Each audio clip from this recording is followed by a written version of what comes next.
Hi, I'm Lisa. And I'm Morgan. And this is Professionals in Paradise. Oh my goodness, Lisa. We were throwing pillows. We were screaming. Oh my gosh. This episode. We're fired up. We're fired up. That was a journey. It was. Yeah. And I feel like the teaser for next week didn't have as many things to like pull me or grab me in. Some of it was like footage I think we've already seen. I'm sure it will still be a great episode, but I was like a little bit at the end of this, like after all of the like carnage of the last rose ceremony. Seriously, I wanted like something to pull me in, and it just didn't even do it enough. So just so frustrating. I mean, we started this episode losing a bunch of Goldens, and then we ended the episode like losing another one. The Queen and King Goldens. It's outrageous. It is outrageous, and it was so frustrating that there were these couples on the chopping block who, like, you're invested in and you want to see how their story plays out, or maybe their story is just starting and they need more time. And then you have other couples who are not on the chopping block who, like, I don't give an F about. Right. Zero interest to continue watching Leia and Jonathan. Oh, yeah. I'm so interested to see where that goes. And Sean and Alicia. Yeah, I'm sure they're soulmates. Yeah. No, like, why? It just feels arbitrary and needless. And, like, I know it's a competition now, and that's sort of the point of it. But it just really feels like the Goldens haven't gotten a fair shot this entire time. They came in late to the process, and then they just immediately had rose ceremonies where like half of them were being cut, and then half of them were being cut again. So we just like lost them so quickly. Very little time that they had to develop any type of connection. When we had Jack, RJ, CK, like just lost them so quickly. Yeah. And those could have been something.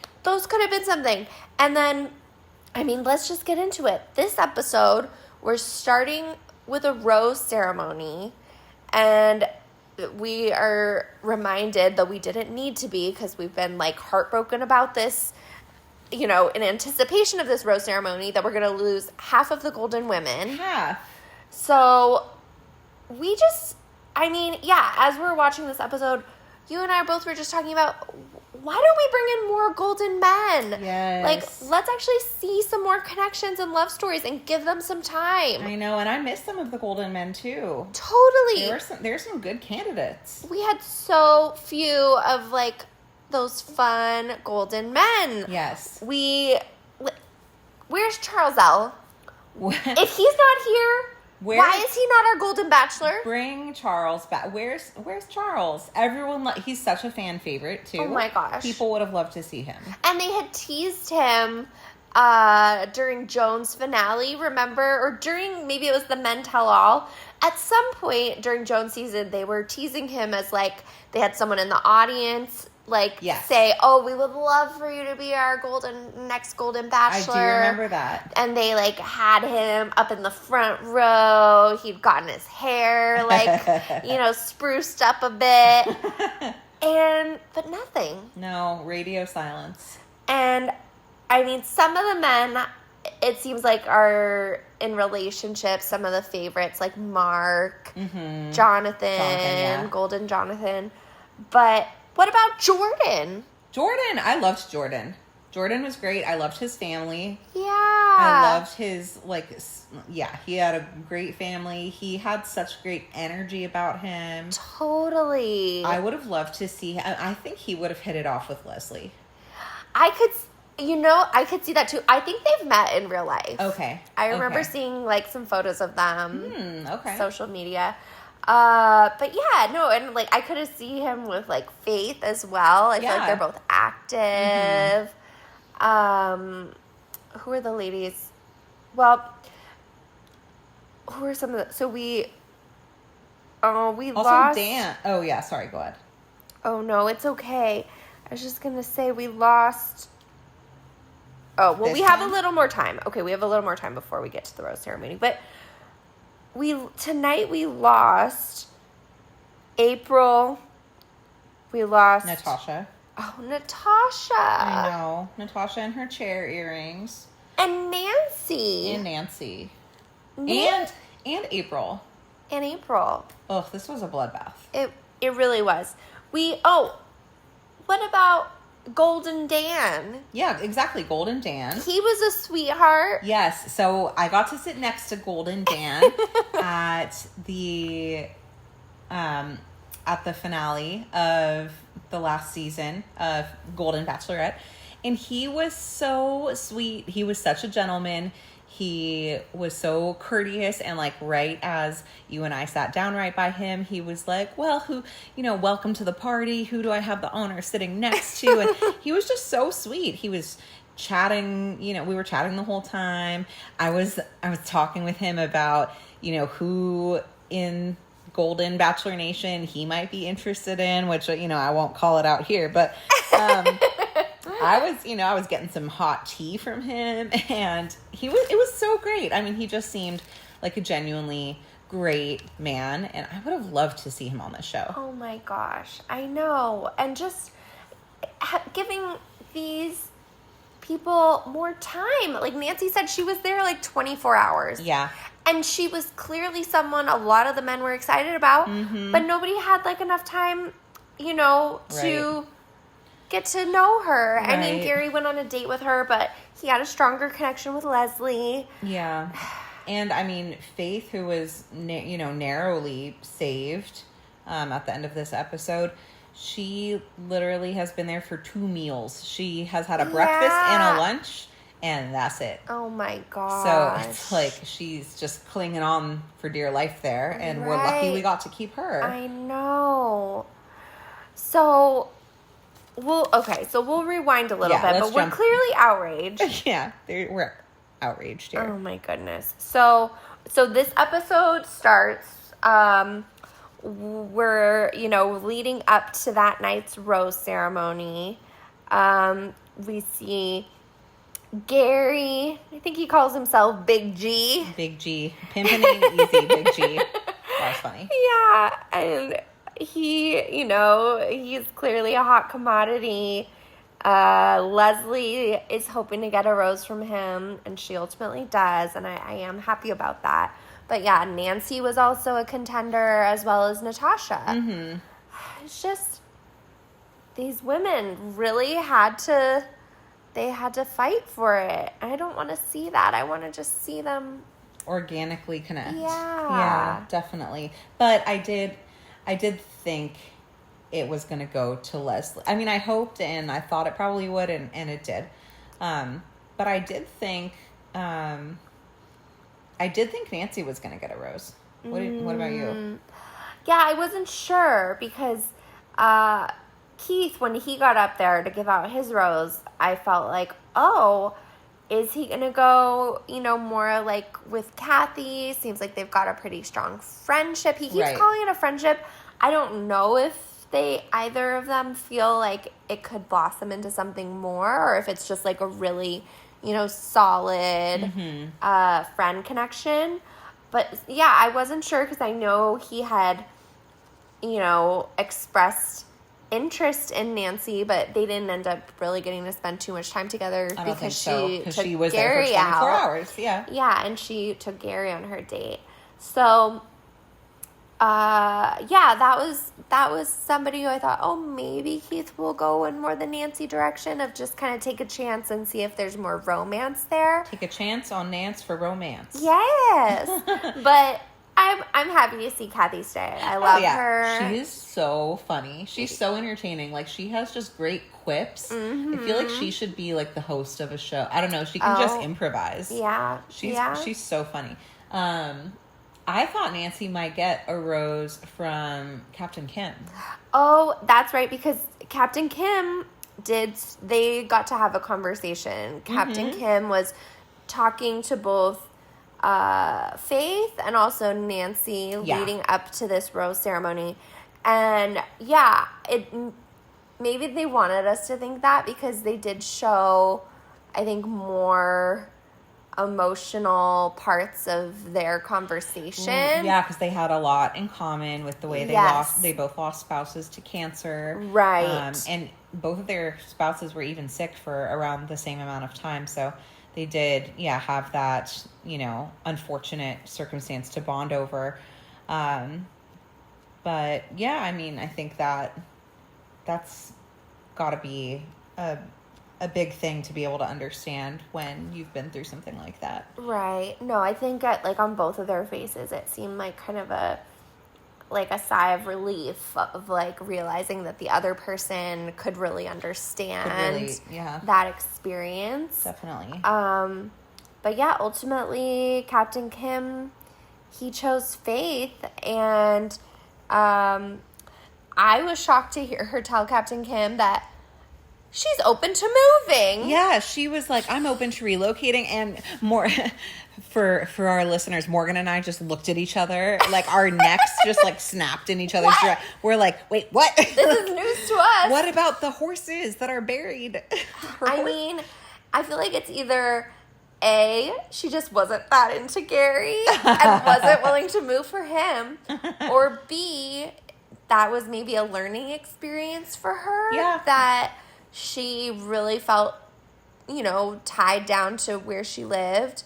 But when she saw that was going to maybe get in the way of finding a partner for sort of this chapter of life, maybe she's, open. Challenging herself to be open to what might happen. Totally. Yeah, I could see either one of those being the case. But either way, good for her. And yeah, very interesting that Captain Kim happens to be a Washingtonian like her. Right. So she might not have to go far if they do end up really connecting. Yeah. Because we'll talk more about them as the episode goes on. Yeah. But they do seem, I don't know, they seem pretty cute. I know. Yeah. I'm liking what I see with them. I think Captain Kim sometimes comes off as a bit aloof and sort of, I don't know, he's a little bit of an odd bird to me. But but he's sweet. I like him. And I'm glad to see him connecting with someone a bit more. Yeah. Because it seemed like he was sort of just off on his, I don't know. It's hard to put my finger on it. What's your read on him? Right. Well, I mean, yeah, even here right before this rose ceremony, he's talking kind of like how Gary is of oh, I don't know who I'm going to give my rose to, so many options. And it's well, Kim, Leslie. Yeah, he was talking about giving he was talking about giving Leslie, a rose to Leslie, and it's Faith, what? Or Nancy. And it's again, yeah, it seems like a little bit of a disconnect for, maybe reading other social cues but yeah, I'm excited to see what happens more with him and Faith. Yeah, definitely. Also, before this rose ceremony, we get to see a little bit more, serious side between Dale and Kat. Dale actually opens up in this conversation in a way for the first time in a long time. I'm oh, okay. Dale's not on my naughty list. Yeah, I know. I was thinking the same. I was expecting less from Dale, and now I'm pleasantly surprised. He was wanting Kat to open up more and share more about her life and her past and her background. And if anything, in the past, it seemed like he was more indicating oh, our relationship is so easy. Don't you love that? Don't you love how easy it is? Everybody else is squirming and, you know, arguing, and there's conflict, and we're just like chilling here watching the birds. I remember he said something like that. We're simple on the surface. Yeah. I mean, I don't think he used those words, but that's We're sort of easy. how they're presenting. Totally. So that's what it seemed like in the past, and now he's like, well, if we're going to move forward with this, then we should get to know each other better. I want to know more about you, and it seems like you're holding back, so I'd love to encourage you to share more. And that was good. It made me think he's actually, you know, kind of serious about this. Yeah. Or at least more serious than he was letting on before. Right. And yeah, I think the way that he went about having this conversation was great. And it was in a way that Kat could be and feel receptive, because she mentioned even before, when he had made a comment about how they have different backgrounds and they are just handling their communication and conflicts in really different ways. The background comment, she said, she felt really like judged by that, because she didn't feel like she had shared anything about that, and it sounds like maybe there are some things from her past or in, you know, just they're part of her history that she feels sensitive about. Yeah. But she even acknowledges like, oh yeah, I have been holding back. And so I think she, you know, appreciated him just even like trying to like go a little bit deeper with her. Right.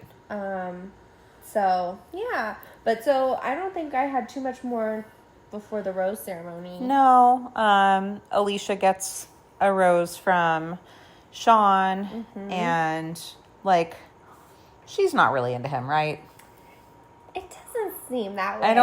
I feel like she had eyes for Dale coming in, and I think she would have taken a rose from Dale readily. Oh, definitely. I think she even described this rose ceremony as closure, because Dale didn't extend his rose to her. Right. And so I think she was still holding out hope for that.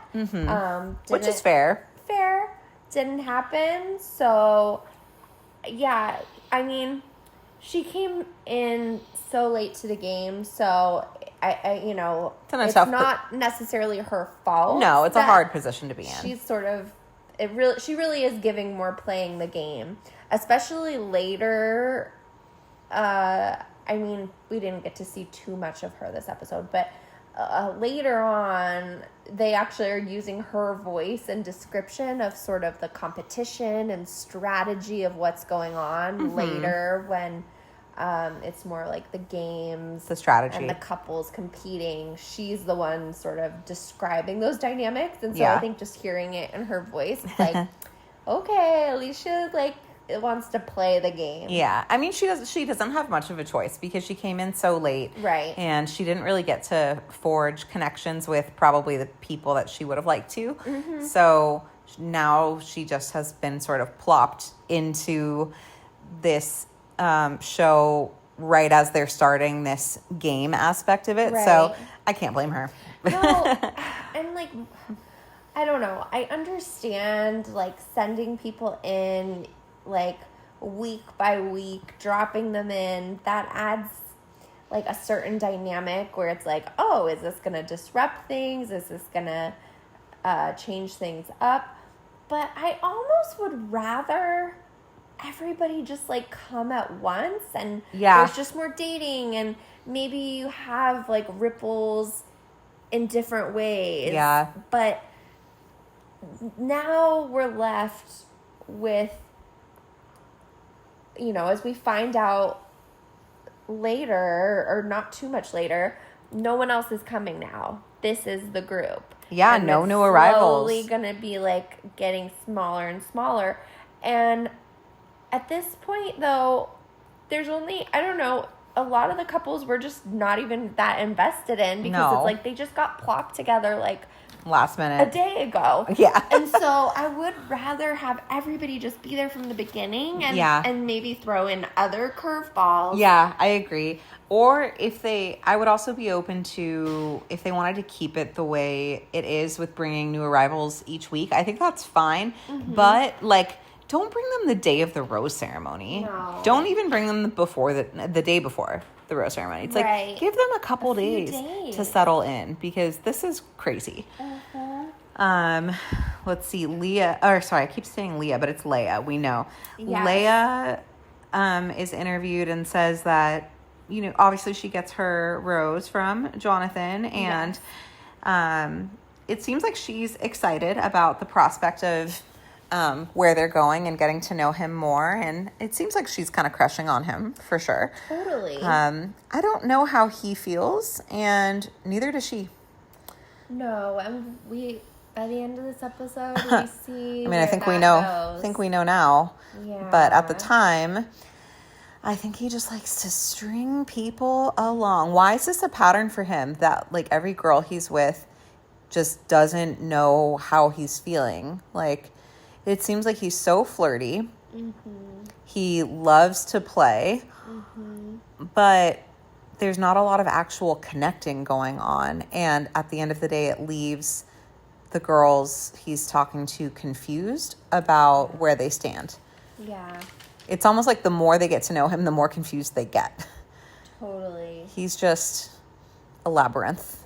Yeah. And he's playing Mr. Nice Guy, but I don't know. You have to wonder if there are ulterior motives there. And I think, we'll get into it later, but interesting theme, Jonathan. Yeah. No, totally. I know. Antennas are up. Ugh. Okay, so we also learn now there's $500,000 at stake. Yeah, real quick. We'll just go through. It's all the usual suspects, but yeah, Andrew, he gives his rose to Alex and speaks some broken French to her. That was cute. It was very cute. And of course, she shuts it down with a joke. She's like, "That wasn't French," and it's like, let him be cute, okay? Try. Oh, I appreciated his effort. No, very cute. And then of course, Parisa gets her rose from Brian. Ugh. Jeremy gives his to Bailey. Spencer gives his to Jess. Cute. We love. Cute. Dale gives his to Kat.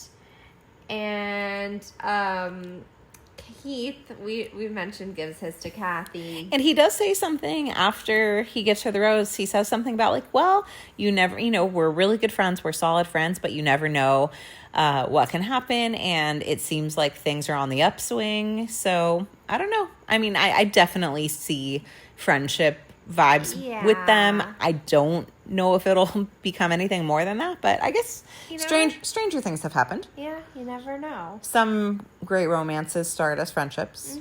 It's true. And of course we mentioned Kim. Captain Kim gives his rose to Faith. So yeah, April, she in one of her ITMs is like, maybe Jonathan will give me a payback rose. Yeah. But, when April, just again, justice for the Goldens. Oy. When we saw, I was like, oh, what's happening here? Is this just like a big boy hug? And then I realized April was in the middle. That big bear hug. Yeah. Oh, I think they're going to miss April. She brought, she breathed a lot of life into the cast. Totally. And it was just so sweet. Like, she was just talking about, like, it's been a while since she's, like, felt loved. And she was leaving Paradise really feeling loved. Just, like, just the friend love, the community, and, sweet. Heartbreaking. Seeing Natasha tearing up as she was leaving. I know. It made me smile to hear her say, like, I know my connection is out there. Yeah, totally, Natasha. I would love to see her as a Golden Bachelorette. Wouldn't you? She would be so much fun. She would be so much fun. She's entertaining. She makes great conversation. She's lively. Yeah. Producers, if you're listening to this, we want Natasha and bring chairs. Chairs in every room, on every surface of the mansion, because you never know when you want to kick back and relax. Yeah. nobody should be standing for hours on end. Especially at like 6 a.m. on that first, Right? the first night dear where it's actually like Lord. 6 a.m. and everyone is exhausted. And these are Goldens. Give them chairs. Give them chairs.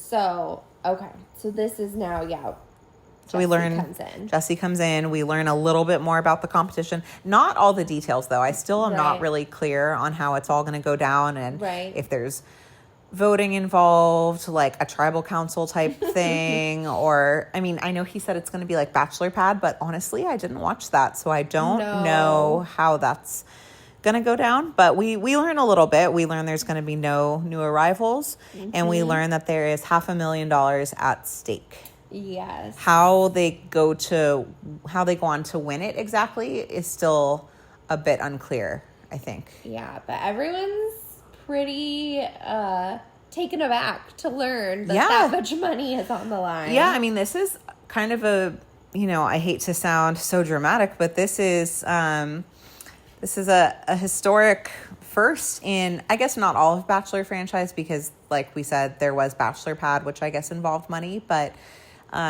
certainly they haven't brought money into Bachelor, Bachelorette, Golden Bachelor, or Bachelorette, or Bachelor in Paradise. So this is a first for at least most of the franchise. Yeah.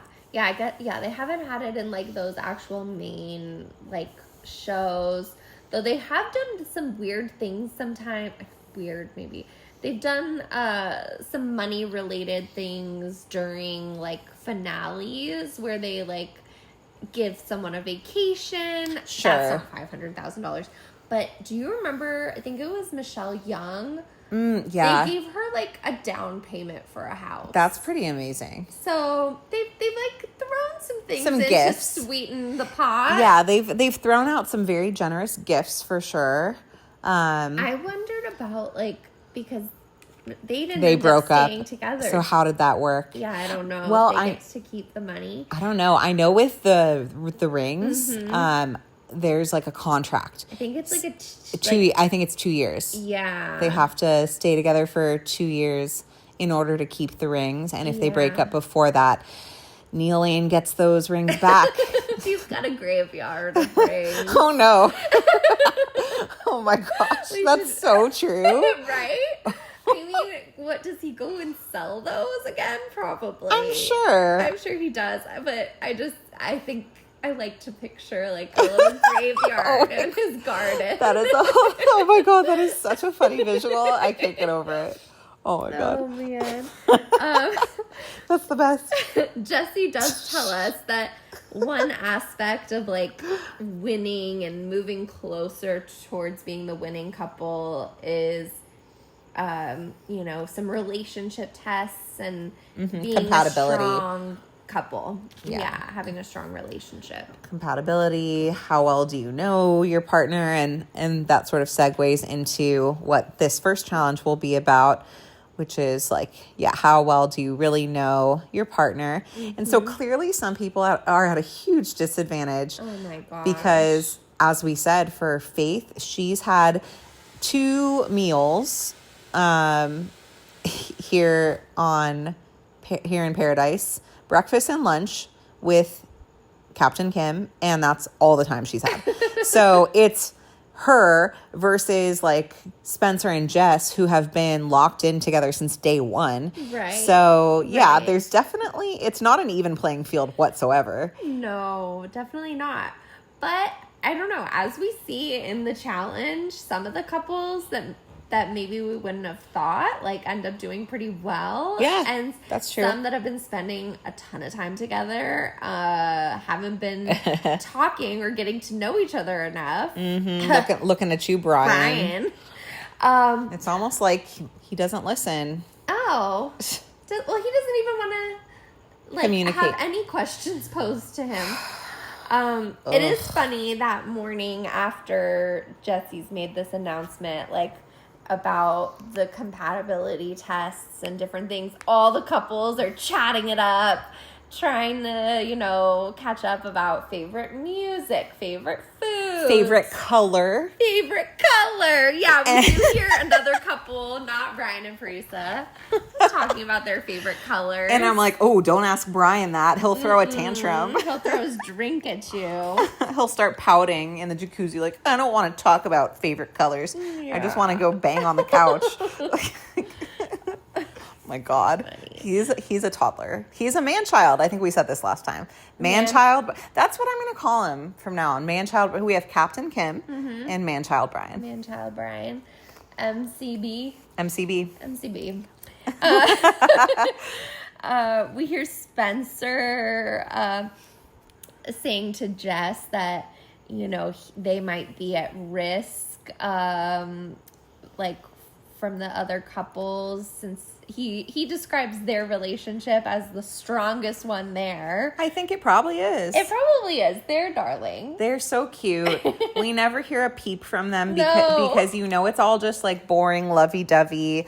I mean, I would love to see it, but from the producer's perspective, there's like no drama, no arguments, no boats being rocked, so I think all is well in Spencer and Jess land. So yeah, I do wonder if that'll put a target on their back. It might. I know. Well, and meanwhile, in contrast to that, Brian and Parisa, we see this like flashback to them where they're just like chatting late at night in bed. I was like, this was an interesting, flashback shot. I was like, I want to see more of this. Are they just like all hanging out in their rooms late into the night, like pillow talk? Like, I would love to see Jess and Spencer's pillow talk. I would love to see Alex and Andrew. I'm thinking this was probably on that date where he was pouting. Oh, you think? It kind of looked like, though I don't know for sure, like it kind of looked like one of their normal rooms because there was like two beds next to each other. So you know what? Yeah, maybe it was. It kind of looked like the boys' room, that toxic room, toxic boy room, the toxic boy room. It did sort of look like that room, especially if there's two beds. Then you're right. It probably was the boys' room. Sure, but yeah. So I thought that was interesting that they showed that. I would love to see more of those. Yeah, but yeah, they were. It was. I can't remember exactly what they were discussing, but Parisa was just saying like, I think she was upset and trying to communicate to him like we need to talk about things, get to know each other, and it just seems like he doesn't want to give her the time of day. Like he's not interested in anything besides like really the physical aspect, I think, because that's all he could say when they had that one-on-one date together. He was like, oh, we're gonna bang over here, we're gonna bang over there, we're gonna, it's like, and she's sitting there trying to get to know him, and he's like, no, I'm not talking about that. That's what kids talk about. Yikes. I'm a big boy. No. Yeah. No, you're not. He sucks. So yeah, I think she's been feeling pretty rejected, and she definitely deserves better, and she definitely deserves someone who's willing to communicate and, Oh, completely. I mean, yeah, we see this more later, but he essentially tells her that she's over communicating with him. She gives him too many compliments. It's he describes it as smothering, and that it's starting to turn him off. And he's had exes who have driven him away because they needed reassurance and validation. Yeah. I'm just sitting here thinking, like, Brian, okay, yes, maybe it's good to communicate with her in some way how you're feeling. So, okay, maybe we'll give you a half a point for this.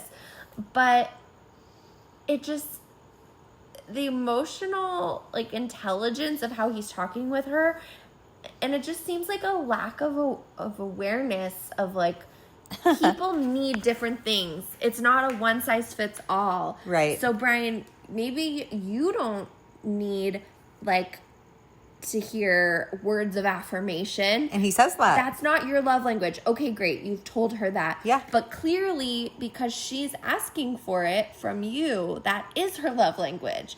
And he doesn't understand anything outside of his own experience. He has no empathy. No. And he doesn't understand, like, are you too dense to realize that the common thread with all these exes you're talking about is you? Like, the common thread is you are not communicating to any of these people that, I don't know, your feelings for them or giving them any kind of validation or reassurance. Like, it's pretty normal for people to need that to some extent. And just because you're not one of them doesn't mean that you're the standard by which everybody else has to go by. So he seems to definitely lack some insight there. Lacking the emotional intelligence, like you said. He just doesn't seem to understand that he's the common thread here. Maybe the problem is you, Brian. You're the problem. MCB, you are the problem. You are a walking red flag. So many red flags. Oh my God, this man is toxic. Toxic. He's so toxic. Run, Parisa, run. When you said though that he has no empathy, like the only one he has empathy for, it seems, is Bailey. Oh, okay. Okay. He has one redeeming moment. I'll walk it back a little bit. Maybe he cares about his friends, and Bailey is a friend. He doesn't know how to handle himself in romantic relationship. Maybe romantic relationships aren't his strong suit, but maybe he does care about friends because it does seem like he cares about Bailey. So you're right, Morgan. I'll give him a point. I'll give him a point for that. It seems like he's protective of Bailey, and just is looking out for her, and we'll see how it plays out. I think we're gonna have to wait till next week to see how that comes into play again. But at least in this romantic relationship with Parisa, Brian, do better. Do better. Yeah. I wish they would be gone. But no, they won. Not only are they not gone, they won this challenge.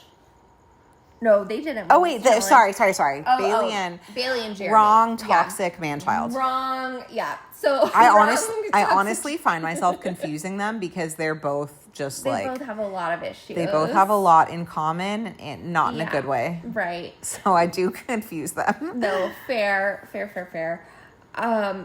Yeah, I mean, because I was just as disappointed to see who won this first relationship challenge.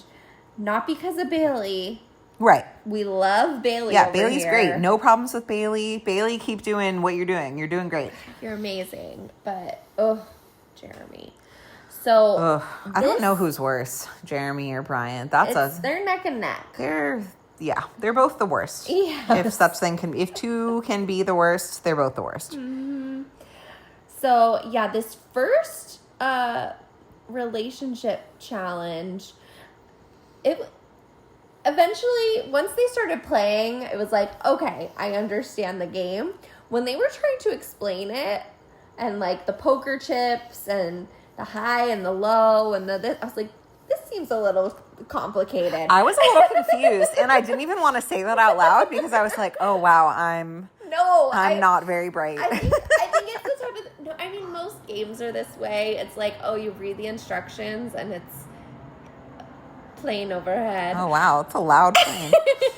You read the instructions and it's like, I don't know, this rule is a little fuzzy. And then once you start playing it, it all makes sense. That's how I was feeling with them going through the game, like instruction by instruction. I was like, maybe just start playing. We'll catch on. Me too. Okay, I'm so glad. That makes me feel better because I was like, wait, so you're going to give a number that's similar to the number. But not the number. And then they do higher or lower. And how many chips do they have? Like, I didn't even realize at first that they were like betting chips. Anyways. Okay, maybe it wasn't us. I think the instructions were just confusing. We're professional women. You like, this shouldn't be. It was the instructions. Oh, yeah. No, totally. So, they threw out, I mean, I enjoyed this once they started playing. There was some kind of fun and silly facts we were learning about the couple. Yes. Something about Bailey having hundreds and hundreds of unread text messages. What did they say? More than like 750 or 850? Yeah, I cannot relate. So I have lots of unread emails, but text messages, I don't have any unread text messages. Let's open. I have 2 right now. 2 unread. That seems normal. It's normal. And then if you go to my Gmail, that's not normal. Oh, let me look at mine. I have a lot of unread Gmails as well. Okay, here, let's play our own little version of this, Lisa, real quick. Okay, over, under. So, for you, I don't even know how many unread I have, because I think it's, like, so many. I don't know how to know. Because it says 99 plus. Yeah. Right? Yeah. I don't think it specifies beyond that. Well, I think on the desktop version, it shows, I'm trying to see if it'll show me if I just, okay. Well, I know roughly what mine is. Do you know roughly what yours is? I have no idea because, I don't know. I only look at it on my phone usually. Okay. Well, I know what mine is. Do you think it's over or under 5,000? Over. Oh, yeah. Love it. Yeah, it's 10,000. I noticed that the other day. I was like, oh, it's an even 10,000. That's nice. I better not delete one because that's a nice round even number. It's just going to keep going up. Yep. We learn Dale has had sex more than 4 times in a day. Mm-hmm. Right? I wonder if that's just, I wonder if that's with one partner. Oh, I think so. Okay. I think so. That's the more interesting question. Oh my gosh. Has he had sex with? Because 4 in a day, it's like, okay, maybe like twice in the morning and twice at night. It's not right. That's not that. It's not outrageous. That's not that outrageous. But it's been more. Huh? It's been more than 4. It's been more than 4, yeah. More than 4. But we don't know how many. Pilot Pete, he had 4 times in the windmill. In a windmill. Lucky man. In like a 12-hour window. Yeah. Other Bachelor Nation people have got you beat, Dale. We learn, I love this, Faith is a thrifty gal when it comes to her beauty maintenance. Super thrifty. Under $20 a month. I know, I'm like, Faith, what about like face wash and stuff? Like, even some just of this like stuff is expensive. Even just moisturizer, like, are you putting on moisturizer, Faith? Maybe not. But Maybe she not. looks great. She does look great. I mean, whatever she's doing, keep doing it. But that's a shockingly low amount of money to $20 a month. No, I agree. Like, like you said, does shampoo, conditioner. There's a lot of things to consider here. Does toothpaste count? Like, no, that's not. No, that's more just hygiene. Okay, so shampoo, conditioner. Those don't count. Maybe. Okay. Moisturizer. Oh, bless you. Thank you. Okay, then we see things they really start going downhill for Parisa and Brian in this game. Oof, they sure do. And it's like, ever since it was announced that there's going to be no newcomers onto the show anymore, you see Parisa's face kind of drop because she realizes she's stuck now. She's stuck with Brian, and you can tell she's been struggling with the concept of their relationship and just their connection or lack thereof.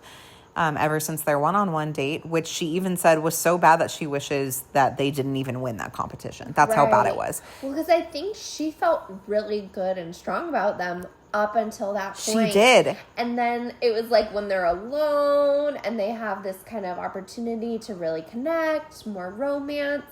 He just fumbles it. It just blows up. Yeah, absolutely. Yeah. So this is not going in a good direction for her at all. And now she's stuck with this guy that does not really want to give her the time of day, is clearly not responsive to her needs, does not care what her needs are, thinks that any kind of communication is over communication. Right. And in this challenge, it's very clear that, like, he hasn't been listening. They haven't been getting to know each other because they are flailing. They are not getting any of the information correct about each other. Got a sting for her because they've been together since pretty much early on. Yeah, day 2, I think. 2 or 3. Like, she came in, day 2 or 3. Yeah, so it's like they've had just as much time to get to know each other as most of the other, quote unquote, older or the couples that have been together longest in this 11-day span. Right. I like how we're like, quote, on week 6 or 7, but it's like we're on day 11. Yeah. So each week is approximately, each week is a day and a half in Bachelor World. Oh my gosh. But yeah, so it's like they've had just as much time as Spencer and Jess or Alex and way more time than Alex and Andrew. And they're just missing and missing and missing. So poor Parisa. No, I know. I think she's feeling really lousy about it. Of like, the writing's on the wall. Oh, yeah. This is not a good connection, but she's still kind of trying to make it work. Mm-hmm. Well, she kind of has to now. She has to. Yeah. So, we do also learn in this game, so they're competing against each other, they're betting chips. Whoever's answering the most questions correctly, they're, getting points. And the couples that, when we're getting close to the end of the game, before like the final round, the couples in the top, are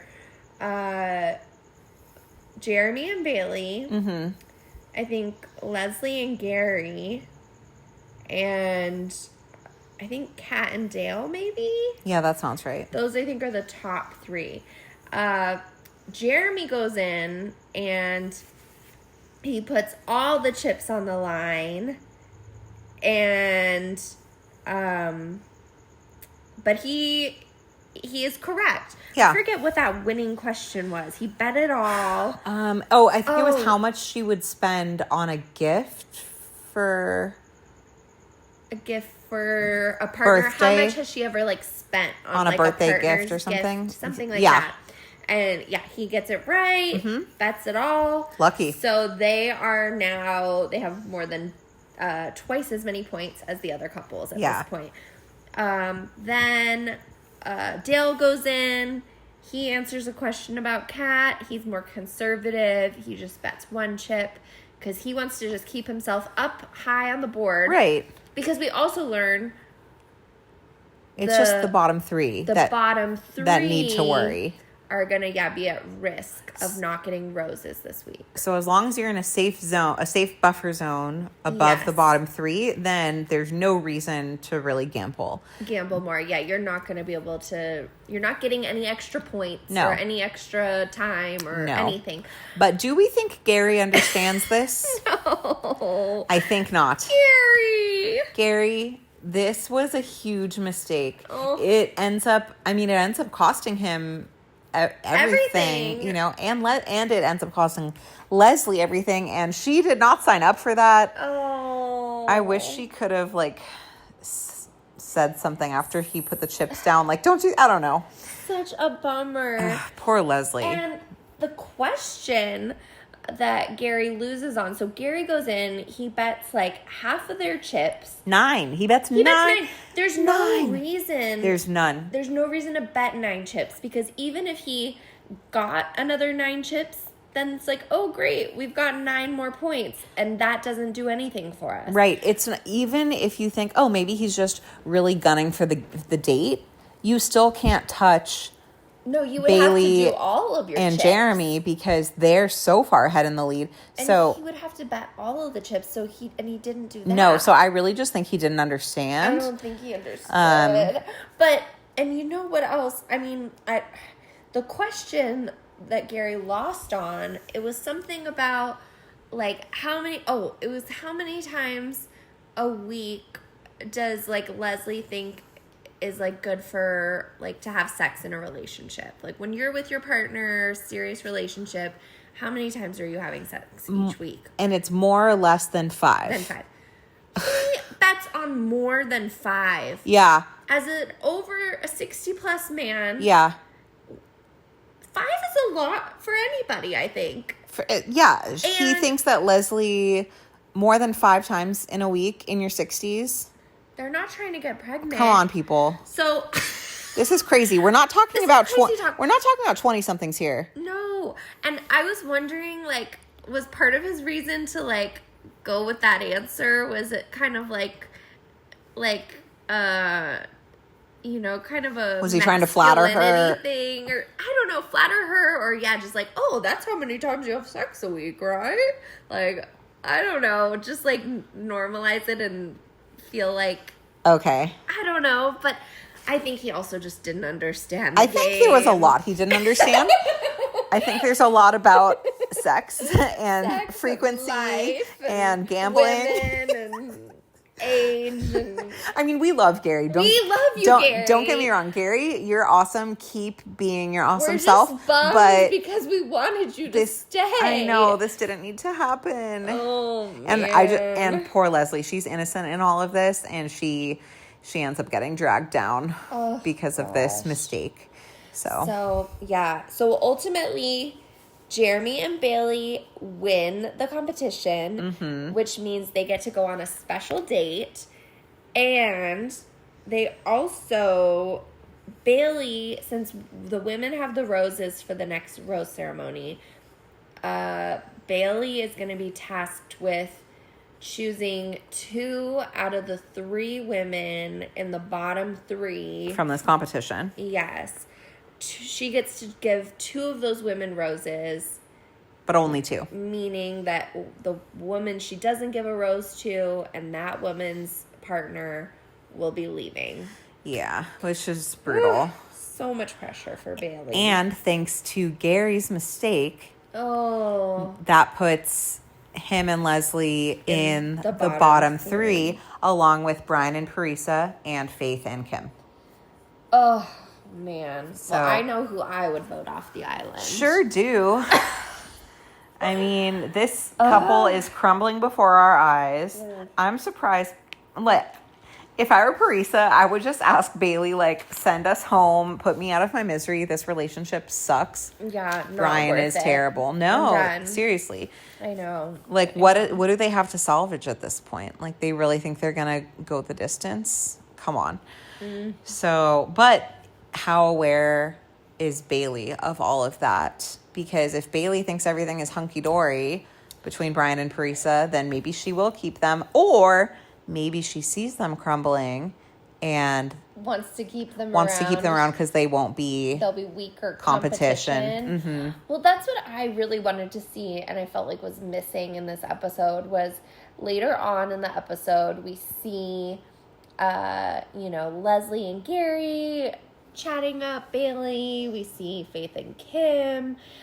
I really wanted to see a conversation between Bailey and Parisa. Oh yeah, that was what I was most curious to see. See a real heart to heart, and we didn't get to see it. No, and I feel like they must have talked, right? They must have, right? It seems like a very salient conversation to have.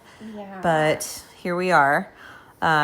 So yeah, Jeremy and Bailey go on their one-on-one date that they win, and they're just talking about how into each other they are. They both drop I really like you. Really like you. And we know Bailey feels that way, but we know that Jeremy has a little secret. He has a secret, which he didn't bring up at all this episode. So I don't know if I tend to think he's just riding all of this out, especially now that money is on the line. Because he doesn't bring up Susie or wishing she was there or his regrets at all, at least what we're shown in this episode. And I think they probably would have shown it if he was talking about it. I think so too. But we do see a flashback, and the producers are definitely eager to remind us.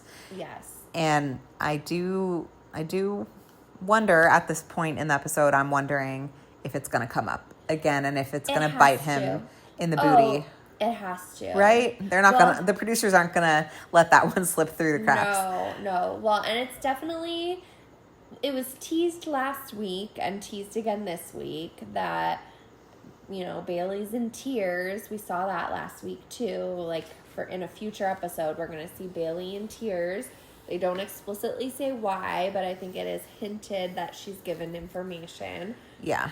About Jeremy and what he's been saying to the boys. Yes. About Susie. And we know that Brian isn't happy about these comments that Jeremy has been making and thinks it's unfair to Bailey because it is. And Brian seems like he's, you know, really bothered by it and wants to protect Bailey and look out for her and thinks she deserves to know because she does. Totally. And as if we couldn't like Jeremy less, he starts ragging on the Goldens during his date with Bailey. They both comment on like, oh, it's nice to like get away, be alone. And Jeremy's like, oh yeah, I'm so glad to be away from the Goldens. They're annoying. They're always like monologuing. And then, then they flash over to Gary. And the man talks. Monologuing. The man does talk. I mean, I will, you know, I do think especially the Golden men tend to, I think, Gary, Captain Kim. Some ramblers. I think we got some ramblers. I love them. So, you know, I can't say I don't understand where Jeremy's coming from. But Jeremy, you've got enough working against you right now. Maybe take some advice from Kathy and zip it. Zip it. Zip it. Zip it. For once. But he is, he is eating up all this power of, by the way, it's not even your power, Jeremy. Oh. Like, Jeremy's just like, oh, I love being in charge and being in power of who's going to go home tonight. It's Bailey's decision, bro. I know. He's like, we're like the king and the queen. It's not up to you, Jeremy. No, it's not up to you. And thank goodness, because, it's like Jeremy and Bailey couldn't be more different. Yeah. Bailey is you know, really feeling torn up about having to make this decision. Yeah. She's got such a big heart. I think I wrote down in my notes, Jeremy, jerk, Bailey, beautiful inside and out. Oh, I like the alliteration. Yeah, I love alliteration. Jeremy is just like going on about like loving the power, feeling like God. Ugh, like, it's so gross. And just like, you know, I understand he's talking about the strategy of it, but he's just so like cutthroat and just doesn't care. The fact that he doesn't care about how it's going to hurt somebody to send them home. No. He doesn't mention that at all. He's completely stone-faced when the couples are pleading their case to him. Right. He has, it's like he's talking to a wall. It's like there's no reaction on his face. Right. Whatsoever. He's an emotionless robot. No feelings. He's complete. I think he loves the fact now that it's more of a strategy game. Oh, yeah. I think he has more feelings about that than he wants to win. Than he has feelings towards Bailey. Yeah. I think in the long run, if he did have a decision between Bailey or money, he would take the money. It's going to be the money, no question. Money and run. Yeah. Yeah. No. Ugh. Goodness gracious. So, note to the world: don't give Jeremy power in any kind of situation. Because this is the kind of man who you do not trust with power. Oh, no. It's the kind of person who wants power the most is the person who should probably have it the least. So be wary of this man, everybody. Yeah. Red flags galore. Oh, my gosh. Definitely. While they're on their date, we also get to see back at the pool area, Faith and Kim having a little makeout moment with, I don't know if it's like some kind of dessert sorbet. they're little sorbet smooch. Yeah. It looked a little gobbly to me. It was like gobble gobble. Like Kim was like kind of Pecking? It was like a pecking, but more of a gobble because there was like a gobble. swallow involved. I don't know. It looked a little. Yeah, it was I hard wasn't for me sure. to. It was hard for me to watch. Yeah, it was hard to watch, but I was like, maybe it feels good inside of it. And then I was really pleased to see in the morning the next day that, Faith and Kim were chatting on the beach. Yeah. And then she went in, leaned in for a kiss. So Yeah. it kind of confirmed, She's okay, into good. it. Like, Faith is feeling this. Like, Mm-hmm. this... I'm liking this. Yeah. This is kind of cute. Yeah, no, don't get me wrong. I'm happy they're connecting. I like what I'm seeing. It's just, it was a little bit awkward of a kiss, but I'm glad they're connecting. I really am glad. Yeah. We also see Jeremy and Brian sit down for a conversation. Oh, yeah. And it was a tense. I think this was the next day, right? Oh, yeah, it was the next day. Yeah. They have a tense kind of moment leading up to the rose ceremony. They're sitting down together, and I don't know, I feel like the tension is really palpable. Oh, yeah. And well, I think it's because, in that moment, they both knew that the other had something on them. Yeah, they both do. So, like, in that moment, like, Jeremy's feeling all big and powerful because he keeps mistakenly saying that he has the control and power and the rose in his hand. You don't. It's Bailey. It's Bailey's. But so he feels some kind of power over Brian. And Meanwhile, Brian's got a lot of intel. Right. That Jeremy just flat out told him. Yeah. That doesn't make Jeremy look good. Yeah, saying that he would propose to Susie on the spot if she came back. Right. That he called her, asked her to come back. And I mean, it's fine to have feelings for multiple people in paradise. Yeah. That's part of paradise. But it's not... communicate. It's not necessarily like the positive things he's said about Susie. It's the negative... It's how he said, I kind of regret giving my rose to Bailey. Or right. I've felt up and down about my connection with Bailey. So it's more so the uncertainty he has with Bailey that he's not expressing. He's not expressing that. And he has not expressed anything to Bailey about, like, actions he took. Mm-hmm. It's not even just that, like, oh, I was thinking about Susie. But it's like, no, I called Susie. I asked her to come back. Yeah. The next day, even after thinking about it some more, He was ready to jump ship. Totally. Telling the other guys, I want to DM Susie when I get home. Right. And that's the worst, because it's one thing to shoot your shot and then put it to rest, right? Mm-hmm. So if he tries to pursue Susie, she's not interested, he puts it to bed, that's fine, I guess. But if he's saying, like, oh, I'm going to go through this whole experience with Bailey and then I'm going to DM Susie, that just makes Bailey, you're just making a fool of her. Right. Like, right. You're just leading her on. It's going to make you look so bad. You think the chickens aren't going to come home to roost? This is all being recorded, my friend.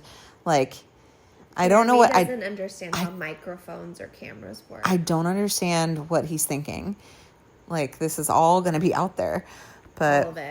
All of it. Anyway, so he's sitting down with Brian at this conversation, and I think they're legit frenemies.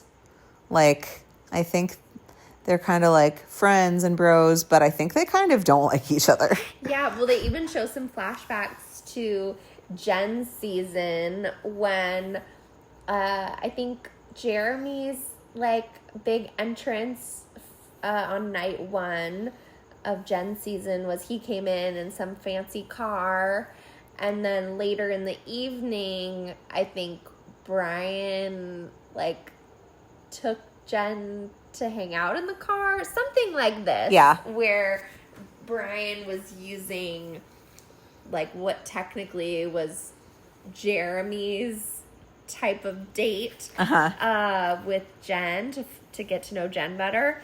And that, I think, caused some beef and tension between them for the short amount of time that they were on the season together. There was a throwing of keys. Yeah. So they show a flashback to this. So they didn't start out on a great note. No. But yeah, I think in this moment when they were talking, Brian knows that right here now in this moment, Jeremy has more power than I do because he can talk with Bailey about, their strategy of who Bailey's going to give the roses to. And so Brian, I think he's trying to give an olive branch and say, I remember when things happened. And so, if you do something good for me, I'll remember it later. Yeah, but you can see he's biting his tongue. Yeah, he's biting his tongue. He says something about, I know where we started off, like referencing kind of their drama from the past, but I like where we are now. No, you don't. No. You don't like where you're at with him. No, he's just trying to suck up a totally. little bit if he can. Definitely. Earlier that day, too, we see Jeremy talking with all the guys except Brian. He's like in a circle with the guys on the beach. I think Sean is there. Dale is there. I don't remember if Spencer was, I forget who all, but all the guys, a lot of the guys, but not Brian.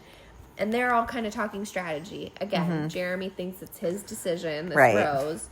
Yeah, and he, what drove me crazy is how he talked about his role in this. He was like, well, I'm just making sure that Bailey makes the right choice for us. It's like, dude. Excuse me? I think she has a better head on her shoulders than you, so I think if anything, you need to get out of her way. Yeah. Step aside. Oy, sir. this man. But anyway, yeah, and then were you going to say how Brian comes up and they're like, oh, we were just talking about sending you home. And he's like, oh, F you, in like a joking but not joking way. Right. And it is interesting during this strategy conversation between the guys. They're talking about, should we keep the golden couples? Because, I think they were probably,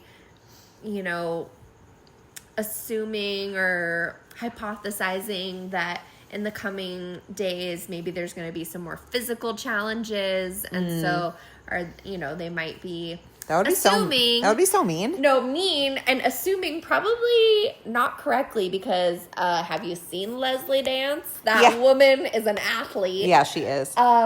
Faith, have you seen her on a horse? Come on. Captain Kim, I bet he knows his way around a boat. So anyways, that obviously we don't agree with these assumptions, but there was some type of allusion to well, if we want to try and, strategically, keep around the couples that maybe are not going to do as well in challenges, maybe we want to keep the Goldens. And they make some comments about oh, well, if a couple's not very strong, maybe they're going to fall apart, and that's a good couple to keep around because they won't do as well in the challenges. Yeah. So a lot of strategizing from the guys. Right. Less of that from Bailey. Yeah, I know. Bailey seems to really care about the connection that people have and just genuinely wanting people to have the time they need to get to know each other. And so, I can appreciate that because you totally could just focus on pure strategy. But I think Bailey is also taking an emotional approach and we see it's tearing her to shreds. She's crying and she's talking about how she has a stomach ache and I don't envy the position she's in.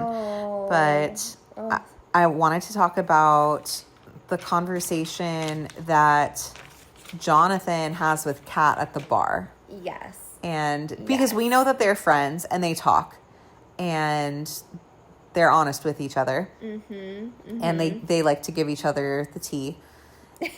And Jonathan says Kat's like, oh, how are things going, with you and Leia? And he's like, fine. Things are fine. She's like, well, what do you mean? Are you guys connecting? Is it going somewhere? And he's like, no, we're just friends. Whatever. And Kat's like, wait, what? Are you two not kind of dating and trying to develop a connection? And right. She's like, does Does Leia know that? Does Leia know about this? And Jonathan's like, yeah, she knows we're just friends, and she's cool with it. And it's like, I don't think we've seen that conversation. I think we would have seen it if it happened.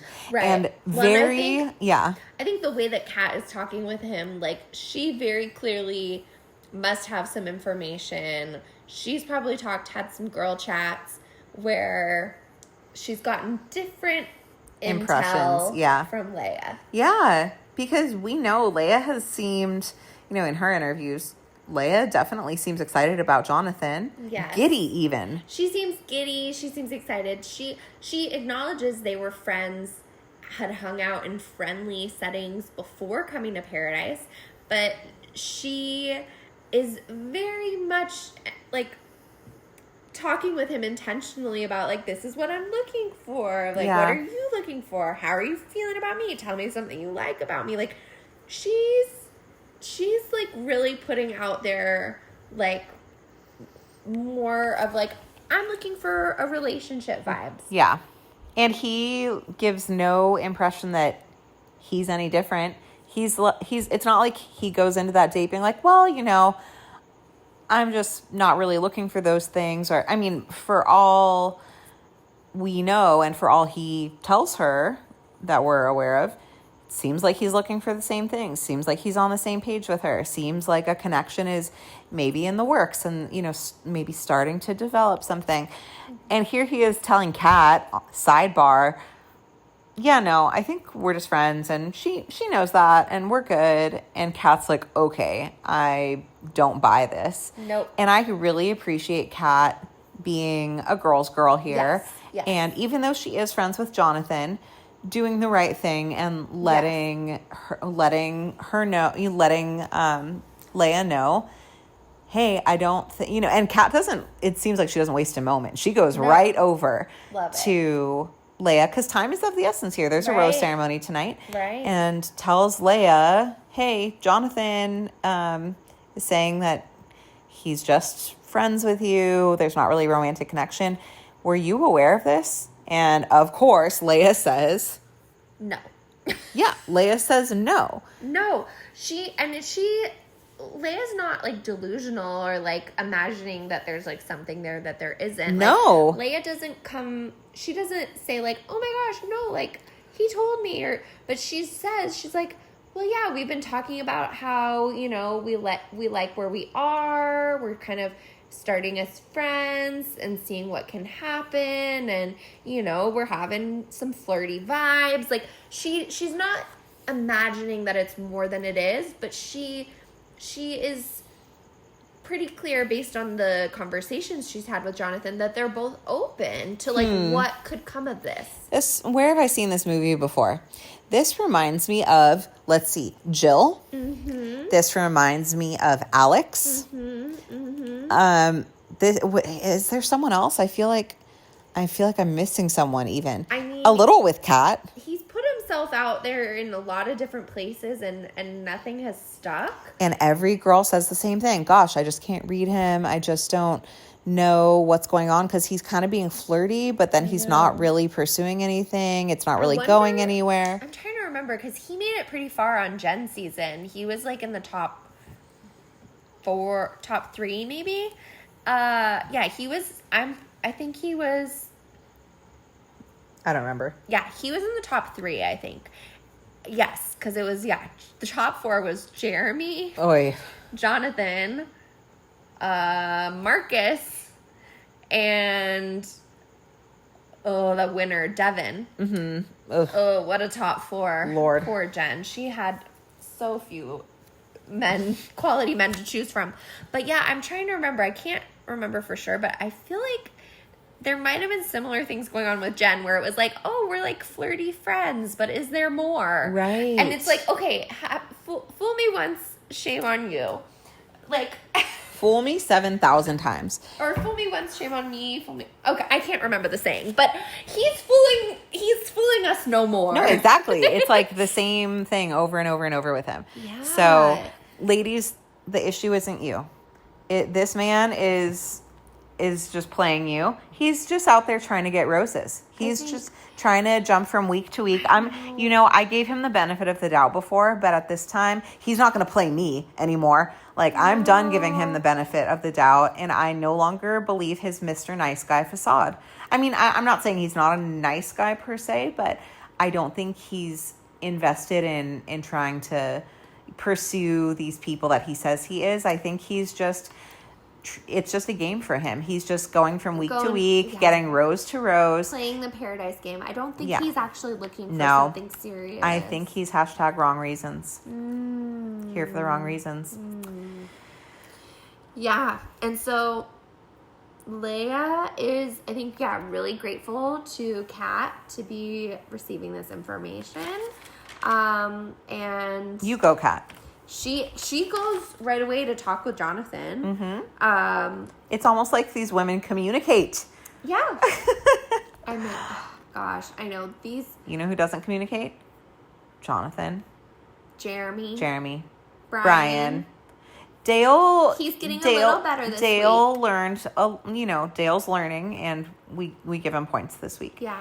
But what is going on with these men? Ay. Yeah, these girls deserve so much better. Ay. Yeah, and so Jonathan, when Leia goes to talk with him about this, Jonathan says, well, yeah, like, just friends. But he says, when she asks him, would you want it to be something more? And he says, 100%. It's like, deceptive. That's not what you said to Kat. No, it's deceptive. That's not, and it's manipulative. And then he says, yeah, I don't feel a romantic connection now. It's like... he's trying to backtrack and save himself. No. Why is it that you can be so... transparent. Upfront with a friend, Kat, but you can't just, like, be more open and communicative with Leia? It's because you just want to stick around. You want to keep playing this game. Sounds like Brian, too. Brian wants to protect Bailey, and he, I think clearly is going to communicate with Bailey about important things, but he can't do that with Parisa. He's not saving that same energy for Parisa. So, these boys. These men children. So, we see a little bit more, this is when we really see Bailey holding court. Did Scout get stinky? I think so. Oh, Scouty girl. Oh. Maybe we'll get you on the floor. Sometimes she does like a fishy fart. Ew. Girl. Here we go. You see, I might have some spray. Oh my God. So we see Bailey is holding court with the Goldens. So we talked about this a little bit already, but this is the point where, Kim and Faith are trying to give their kind of pitch for why they should be kept around. It brings, Faith is tearing up. Oh my gosh, Bailey is tearing up. I think even Captain Kim was tearing up. Oh my gosh. Everyone's in tears. Jeremy is a stone-faced. Stone-faced. No, and it was so sweet. Faith was like, I kind of came into this yesterday or the day before, whenever she got there. And I kind of wrote off these guys. I kind of did a once over and didn't really think there was someone here I was interested in.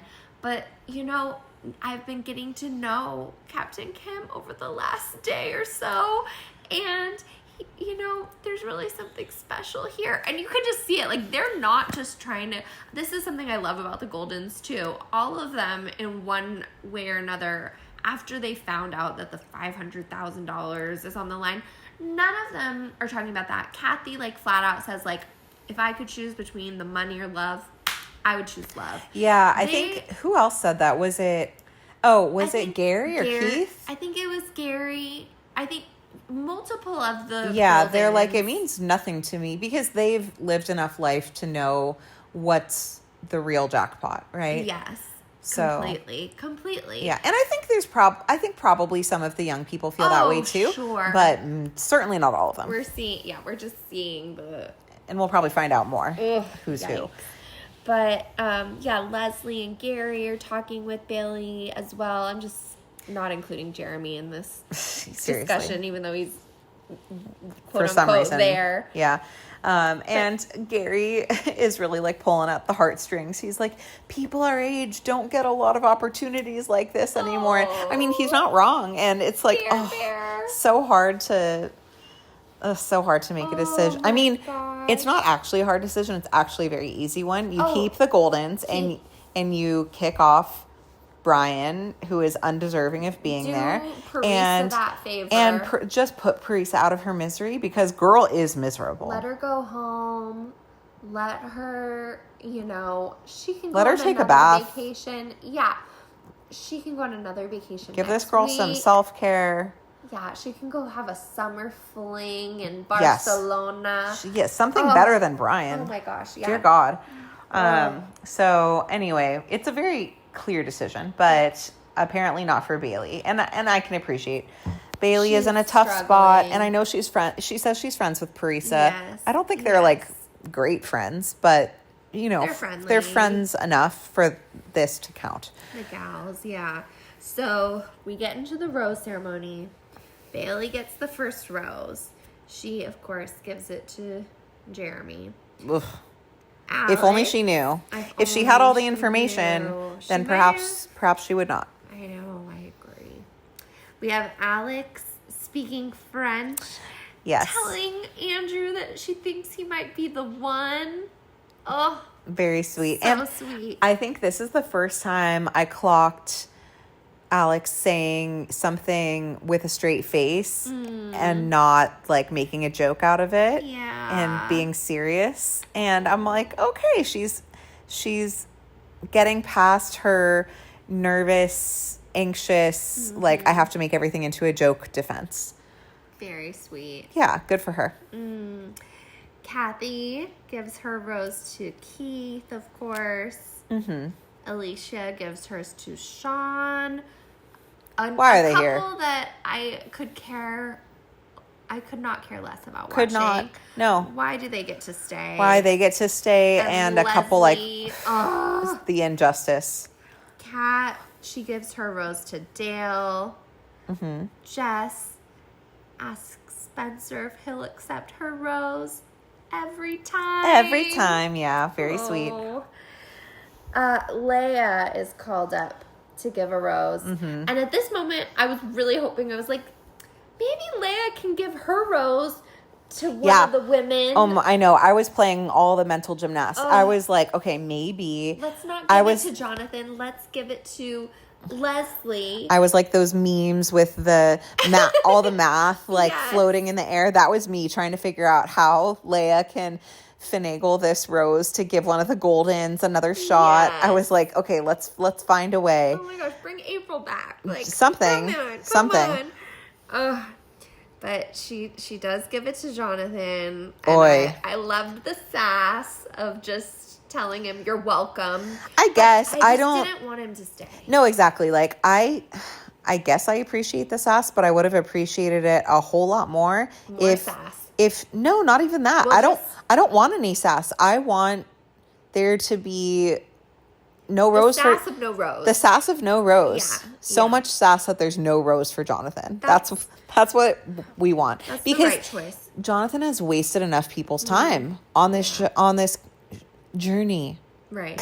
Well, and it's like what? So now we have to sit around another week and watch Leia. Watch them fake it. And Jonathan. Fun. Like in these competitions.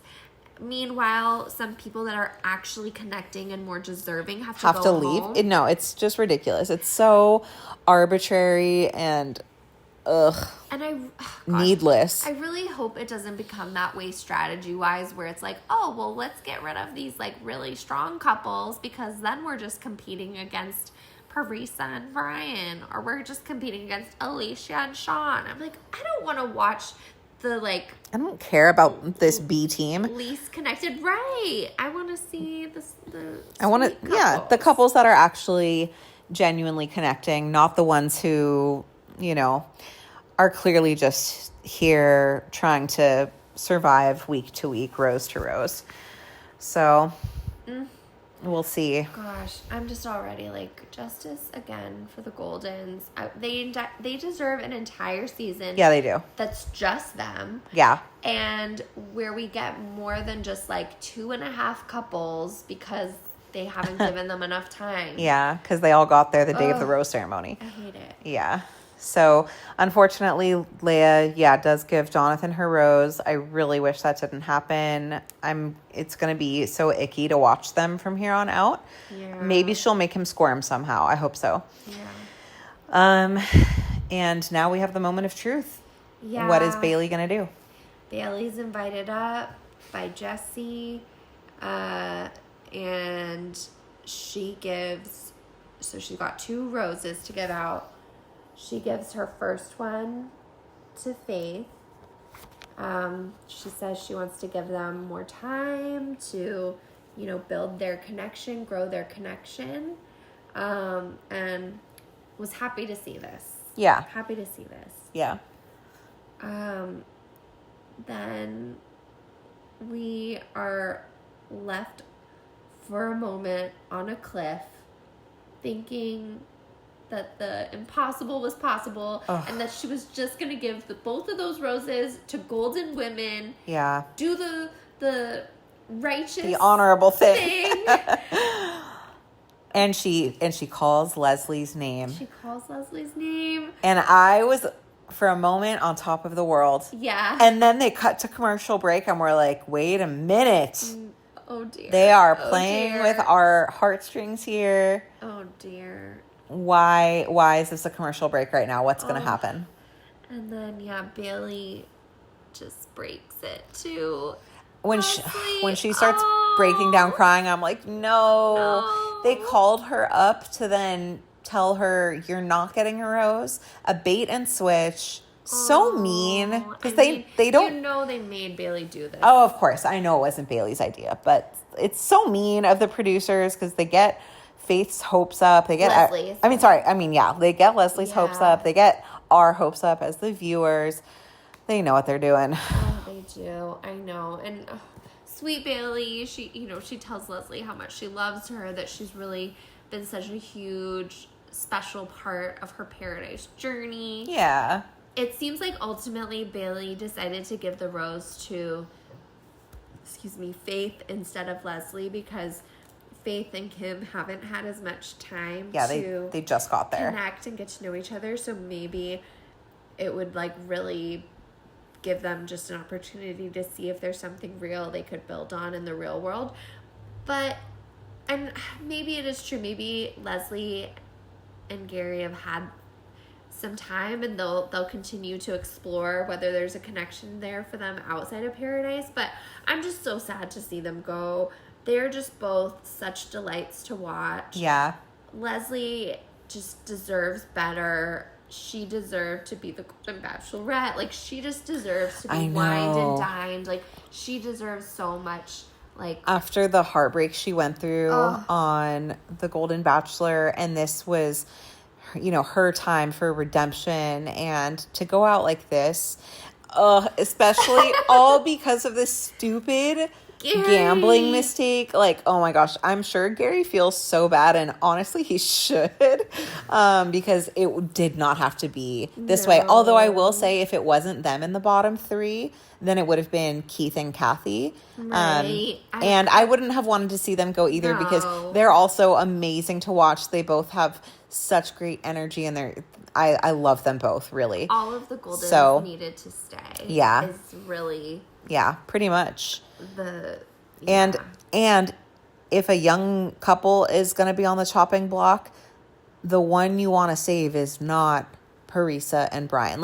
Maybe if it were Jess and Spencer on the chopping block or something like that, sure, whatever. But this is not a couple that needs saving. This is a couple that needs to be let loose. They need to take it out back and put it out of its on it. Yeah, they do. This couple is not a real. This is not real. No. Just, can we stop playing here? Let's stop pretending. Yeah. I know. Well, and that's what I wonder too. I mean, Bailey says she and Parisa are friends, but and I get that. The ladies, they've all been, really bonding, having a great time together in paradise. So I understand she doesn't want to hurt a friend. And Bachelor Nation is a small circle. Like, they all hang out. They all know each other. Like, I think they don't want to make bad blood with each other. It's probably a little bit easier to do that with a Golden, where they're not really in your social circle. I can see that. But, yeah, I mean, I just wonder. I mean, I know Bailey was on her date the night before, but has she not gotten a chance to chat with Barisa? Is she not seeing the writing on the wall for them that they're not in a good place? As viewers, we don't know, because we're not shown any conversation between Parisa and Bailey that night, which is probably the conversation that most people were very interested in seeing. Totally. I know I was. Oh. So heartbreaking. Yeah. We're gonna miss you, Leslie. Absolutely. Gary. Yes. I hope it's not the last we see of them. Oh, I know. Definitely. So I think, what are your big takeaways from this show? From this episode? What are your big, I don't know, what themes are you left with? Because I know what mine is. Well, go ahead and share. Mine is just that these women deserve better. Oh. So much better. Bailey deserves better. Yeah. Leslie didn't deserve to go home because of Gary's mistake. Not that Gary really deserves to go home either, but Leslie was the true innocent who took the fall. Yes. So, yeah, Bailey deserves better. Leslie didn't deserve to leave. Parisa deserves way better. Oh, yeah. Like, what's going on with these? Oh my gosh, Leia deserves. Yeah, it's like all these men are doing these women dirty, and it's not great to watch. No, completely agree. Yeah, I think my that's a big takeaway for sure. Another big takeaway for me is just the Goldens deserve better. Mm-hmm. And I don't like how their experiences in paradise were really like diminished and minimized because of how late they were brought in and because of how few of them were brought in. Yeah, I don't know why there's so few. Yeah, so that's something, again, yeah, I think overall I would just like to see more of the entire cast from earlier on. Mm-hmm. Rather than these last minute add-ons. That now I don't feel invested in at all. For sure. But yeah, we did get a teaser for next week. Jesse says something about that they're going to be opening up the opportunity for them to switch up partners. Mm-hmm. And yeah,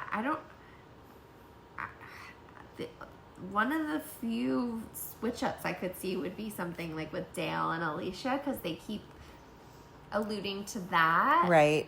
But I could potentially see maybe Brian and Bailey, because Brian, we see earlier in this episode telling Jeremy how great Bailey is and really singing her praises, saying, oh, Bailey's so dope, Bailey's so great, and almost trying to convince Jeremy like how great Bailey is and how he should be basically appreciating her and treating her better. Yeah. And I don't know, I could see maybe he has strong feelings, or maybe not strong feelings, but maybe he has more than just friendly feelings for Bailey. Brian, I get more of a friend vibe. Yeah.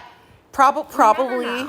I think you're probably right, but I think it's possible. So we'll see where that goes next episode. Yeah. It also sounds like there's going to be like opportunities for people to vote each other off of out of paradise. Yeah.